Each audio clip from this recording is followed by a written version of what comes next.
guys' names? Gabby. Gabby, Brian, okay. Brian tells police Gabby got frustrated because she was trying to start a blog. She had been working on it for hours. He says they got into a fight when he got in the van with dirty feet. In a game of life, there's no rules. Beta males that now became cool. New foods and alpha male schools. Just trying to learn these new jewels of what it takes in life. You want to make it right, but can you sacrifice before you take the flight? But can you grind at night until you get it right? Make the sacrifice until you change your life. First you gotta look at yourself in the mirror. Turn the phone off, you can see things clear. Once you stay focused, then a dream will appear. Don't pay attention to the things that you hear. You gotta do your own work. Yeah, it's a lot of work. Grinding ain't hard once you dig. Welcome back to the Anthony Spade channel. Before we get started, go ahead and hit that like button, hit that subscribe button, hit that notification button, and leave a comment. Let me know what you think about the video. Next, I would not be talking about all women, even though it feels like it. And if you haven't subscribed to my second channel, who is Anthony Spade, the link should be below or it's on the homepage. The intro music is also on the homepage to my Red Pill mixtape. All right, today I'm going to be reacting to a situation with Gabby Petito and Brian Laundrie. Now, I have never talked about this subject, with this subject being as big as it is, but I'm starting to get some emails on it. And recently a video came in as to how she has died. But before we can get to that situation, I want to first elaborate what men can learn from this situation. But before we get there, we're going to first go through a timeline. I'm going to react to a video and we're going to build up with commentary. All right, with no further ado, let's get to it. July 2nd, 2020. Exactly 1 year before a life-changing road trip would begin, Gabby Petito and Brian Laundrie announced their engagement online. On Instagram, a picture of their first date, Gabby writing, "Brian asked me to marry him, and I said yes." 1 day later, Brian posting, "Till death do us part. I'm so happy the answer was yes." What you guys have to understand, throughout my life of living, I've always noticed that the couples who spend more time trying to convince people that they're living the perfect life and that they have the perfect relationship, it's typically the relationship that's suffering the most. This is why you may see couples that argue all the time, right? But never leave each other and stay with each other for years. Those are the type of relationships that people actually last, the ones that have the time and can actually express how they really feel. When it comes to these fairy tale relationships, these are the ones that always end with tragic, or they're always ending bad.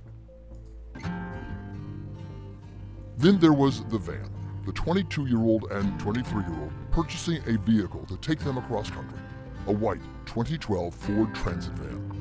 New van means new adventures. And it would all begin on July 2nd, 2021, from the hamlet of Blue Point in Suffolk County on Long Island, where Gabby and Brian were visiting her parents, celebrating her brother's high school graduation. July 4th, on the road in their new home, outfitted for camping and cooking, the couple snapped photos at Monument Rocks in Scott City, Kansas. Now, I want you guys to keep in mind that this is a young couple. All right. And typically when you're in a relationship, what they're doing is not wrong. These are the type of things that you want to do whenever you're with a woman and you and her are planning on building stuff. You must block you and her relationship away from the rest of the world. So when you look at Gabby and Brian's situation, they are doing the right thing that you want to do. And that is block out the world. You and her go on an adventure and you guys build up together.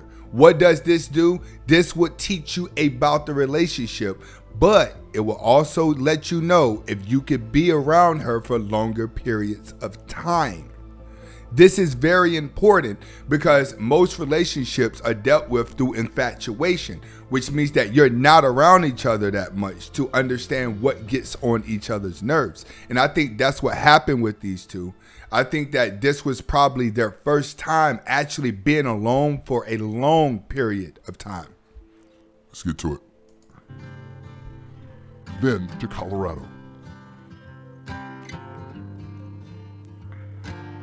2 nights at the campsites at the Great Sand Dunes National Park and Reserve with sand surfing.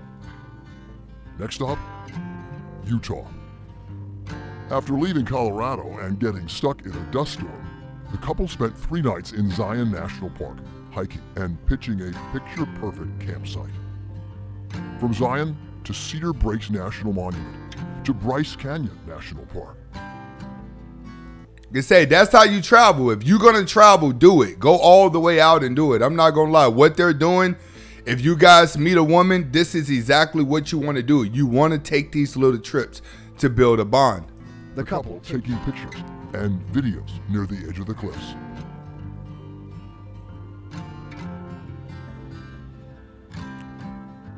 I love the band. A few days later, Gabby posting photos from Mystic Hot Springs. Then hiking barefoot through Canyonlands National Park. After that, 12 days go by with no posts. Thursday, August 12th, Gabby posts photos from a trip just days before, a hike around the delicate arch at Arches National Park. During that 12-day span, what I think was happening, that they did go 12 days without posting, I think that both of them may have just got to the point where they got tired of faking it. All right, where they just needed a break from the cameras, because one thing that you guys have to understand, editing can be a headache. Filming to edit can also be a headache because it's a lot of takes that you have to do. In a lot of cases, this is her job. This is what she was doing. But maybe Brian was like, all right, I'm tired of the editing. I'm tired of trying to portray an image to people. Why don't we just stick together and just be us? I think that's what the 12-day break was. But I think she possibly was missing the fame. Gabby noting she waited in a short line for someone to take their photo. Later, camping in Devil's Garden. But August 12th, things would take a turn. Currently doing 45 miles an hour. Zone through here is 25. Oh!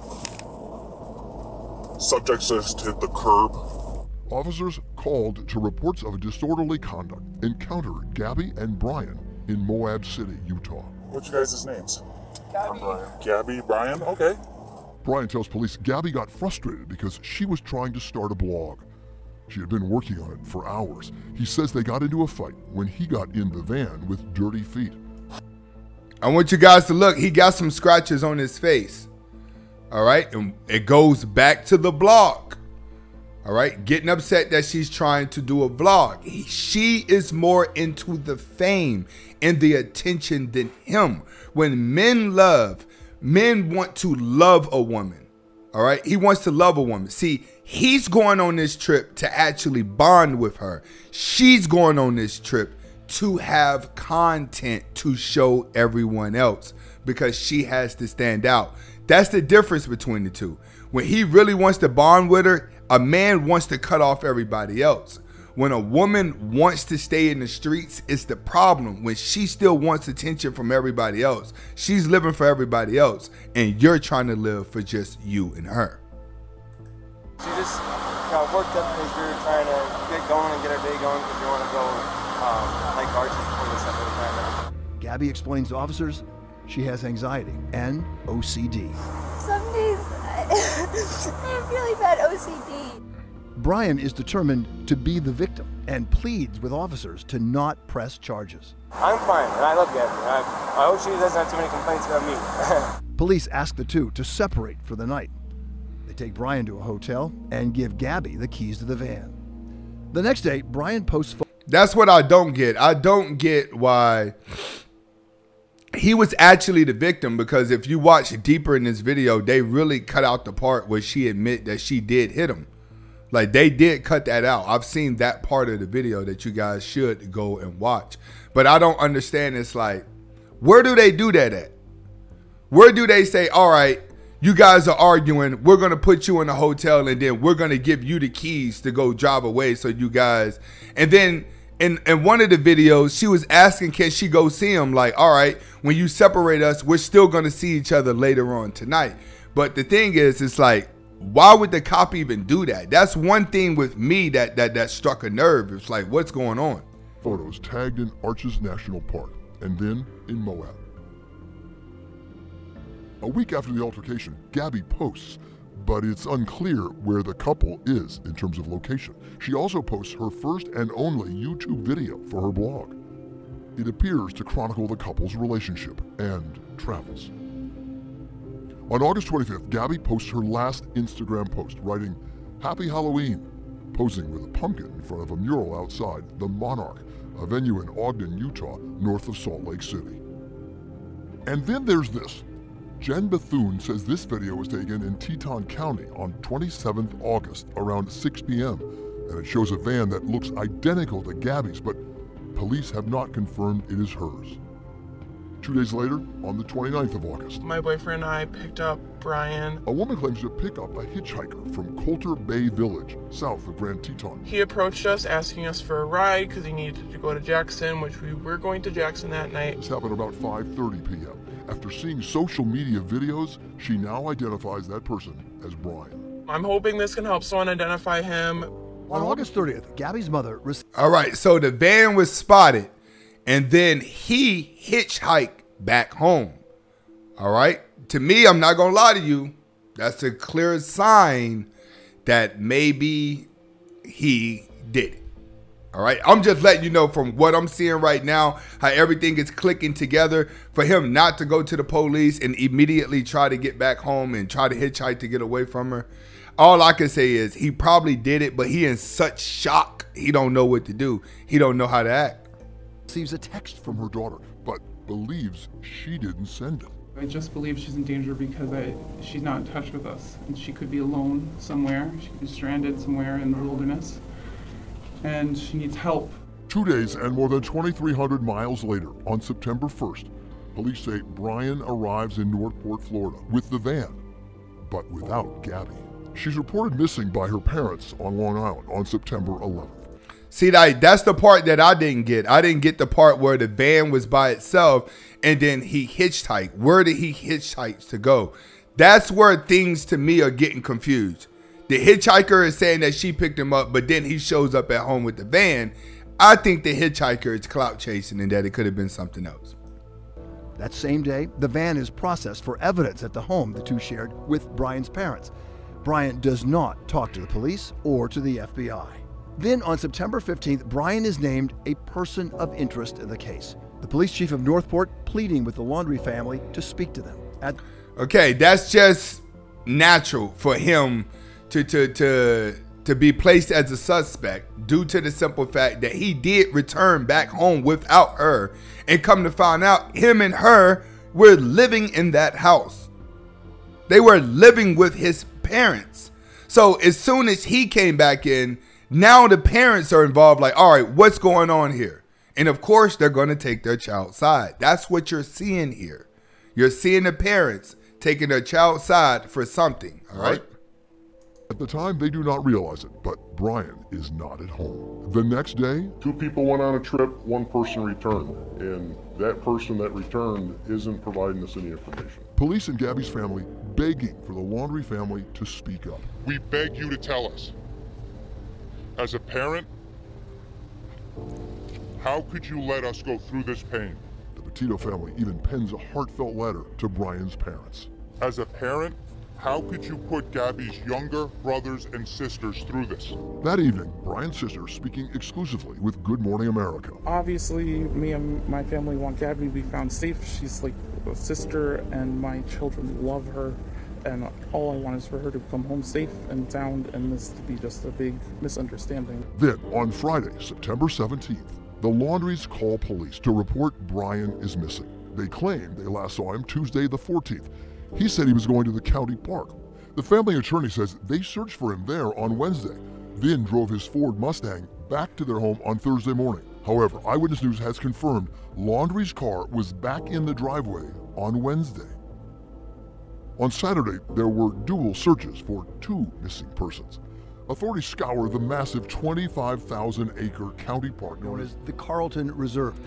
All right, we don't even need to watch that part of the video, because at the end of the day, when he went home without that woman, and that woman's been living with him and his parents, they knew what was up. Now it's about coming up with a game plan to get him out of there. To me, that's what's happening right now. This is why they can't find him. They have more than enough time to get rid of him. And on top of that, that's Florida. Florida is one of the easiest places to hide. That's why a lot of mobsters go down there. That's why a lot of criminals go to Florida, because it's easy for you to just get on a ferry and go over to the Bahamas and get out of here. It's that easy. But let's go to this next story, and this happened yesterday.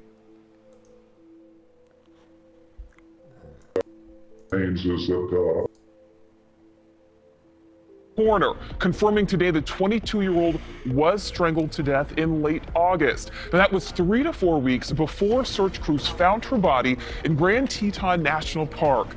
NewsNation correspondent Brian Enton has been on top of this story from the very beginning. He joins us live from Northport, Florida. So, Brian, what else did we learn from the autopsy report?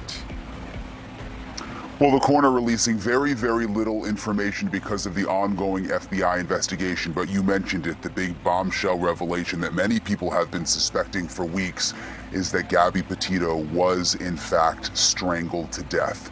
That was the first big piece of information released today. The second... All right. Okay, my opinion on the Gabby and Brian situation. This is a young couple. Young couple. Both have not figured themselves out. This is what makes everything so crucial. This is why it's very important for you guys to chase your purpose in your 20s, all right, and not become emotional. These are two people that were unemotional, but I think Brian was in love and he was ready to start a family, and he was ready to actually be committed in the relationship.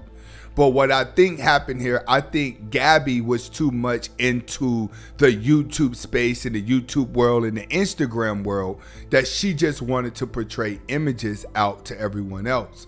So in that process, she's stressing about what people are viewing of her, which is putting stress on him. And a lot of you guys, you can relate to this if you have a woman who always wants to be noticed and always wants to be seen. Whenever you guys are not around the crowd, she's worried about her hair. She's worried about her teeth. She's worried about her skin. She's worried about her outfit. She's stressing about getting everything together before she presents herself to the public. And this is what a lot of men go through in relationships when they saying women are not ready.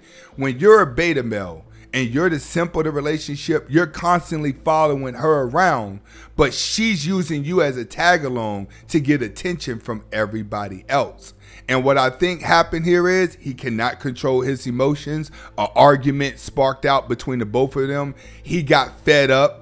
She played victim because you could tell whenever she was with the cop, it's obviously she scratched his face and beat him up, and she admitted to it. But the first thing that she started doing was crying about the situation, which caused the beta cop to give her the keys, but take the man out the car and put him in a hotel. All right? Why do I think the cop would do that? I think the cop did that to give the power to the woman. Here's the keys. You decide if you want to go back and see him or not. It's different if he gives the man the keys and then the man goes back and does something to her. But I don't think Brian Laundrie, at that time, the cop wasn't getting that type of vibe from him. All right? This situation is a sad situation of two young people that cannot handle a relationship, and it ended with one's life. This has nothing to do with men. This has nothing to do with women. This has to deal with emotional young people losing their mind and cannot handle a relationship. The thing about both of them is they both come from structured homes. They both come from a mom and dad relationship, but Gabby was a stepdaughter. And I always said, when it comes to stepkids, they're going to be raised a little different and they're going to always grow up a little bit off. This is Anthony Spade. Hopefully you guys are able to get the message behind the video. Comment, like, subscribe to both of my channels. Get in the comments and let me know what you think about this story. Hasta la vista.